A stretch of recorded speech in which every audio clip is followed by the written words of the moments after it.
How does seronegative Ra affect your long-term outlook? When we talk about seronegative rheumatoid arthritis, or Ra, it's important to understand how it can influence your long-term health.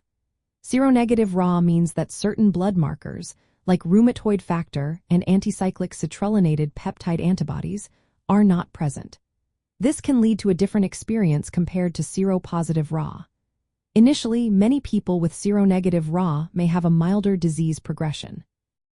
However, this does not mean that the condition is without risks. Some individuals with seronegative Ra can still experience significant joint damage over time. Studies have shown that, despite being seronegative, some patients may develop severe issues, especially in larger joints like the wrists and ankles.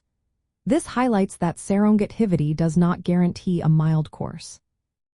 The course of seronegative Ra can vary greatly from person to person. While some may find that their symptoms improve or even go into remission, others may continue to face persistent inflammation and joint damage. It's also common for seronegative Ra to affect larger joints more than smaller ones, which can lead to different patterns of joint involvement. Diagnosing seronegative Ra can be tricky. Because it lacks the common antibodies that doctors usually look for, it can delay treatment. This delay might impact long-term outcomes. In some cases, patients initially diagnosed with seronegative Ra may later be found to have other types of arthritis or may even develop seropositive Ra over time.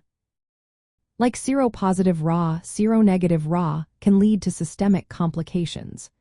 Chronic inflammation can increase the risk of issues like cardiovascular disease and lung problems. These complications can affect overall health and life expectancy.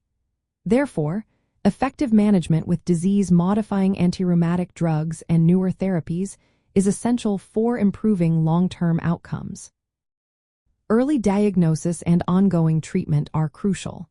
Even though seronegative Ra may seem less aggressive at first, it still requires careful management. Regular monitoring and tailored therapy can help manage inflammation and prevent joint damage. In conclusion, while seronegative Ra may start with a milder course, it can still lead to serious long-term consequences. The variability in disease progression and the challenges in diagnosis emphasize the need for personalized care. Patients should work closely with their healthcare providers to navigate this journey, aiming for the best possible outcomes for their health and quality of life.